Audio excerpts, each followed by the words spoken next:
dalam abstraknya pikiran kita, liarnya pikiran kita, yaitu berpikir ke atas, berpikir yang lebih besarnya.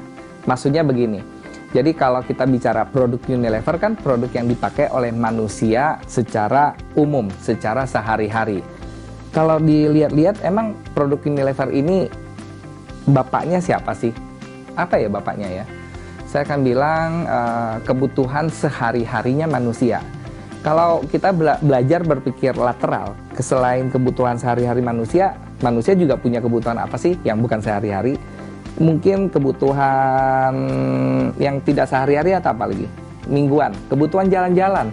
Kan kita nggak jalan-jalan setiap hari, maksudnya traveling ya. Kemudian kebutuhan lainnya selain jalan-jalan, kebutuhan ibadah. Oke. Nah, ini semua kebutuhan kalau ditarik lagi ke atas namanya kebutuhan manusia. Oke, jadi kita berpikir lagi yang lebih besarnya.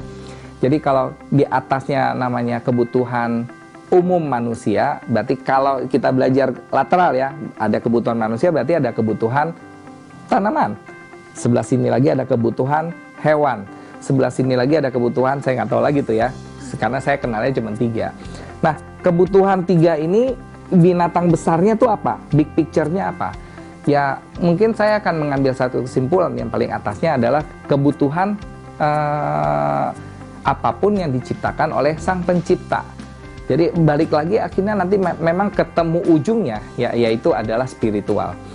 Semakin kita punya pemikiran lebih besar, lebih ke atas, ujung-ujungnya kita akan ketemu dengan Sang Pencipta. Jadi kalau coba kita bahas yang kemarin-kemarin, kenapa sih saya selalu mengatakan bahwa apapun yang kita kerjakan itu ibadah?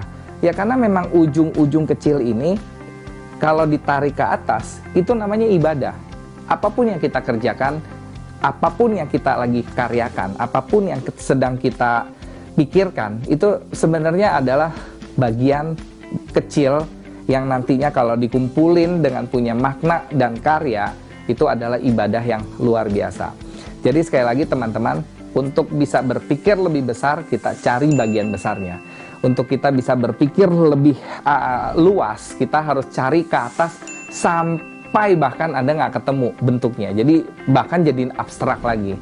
Dan pada saat Anda ketemu abstraknya, jadi lucu ya, sesuatu yang abstrak kita detailkan, kemudian kita detailkan juga ke atasnya sampai ketemu jaringannya siapa, alirannya siapa, kemudian turunannya siapa, sampai nanti ke atasnya Anda nggak ketemu lagi bentuknya. Pada saat itu, saya percaya teman-teman akan menemukan arti dari kebesaran Sang Pencipta yang luar biasa ini. Jadi kalau yang pertama kita sudah paham bagaimana kita bisa tahu 4 bagian otak kita. Yang bagian kedua kita udah tahu bagaimana cara mendetailkan seluruh pemikiran kita yang abstrak. Di bagian ketiga ini saya ingin ngajarin teman-teman, saya mau sharing teman-teman bagaimana cara merekam apa yang sudah kita pelajarin.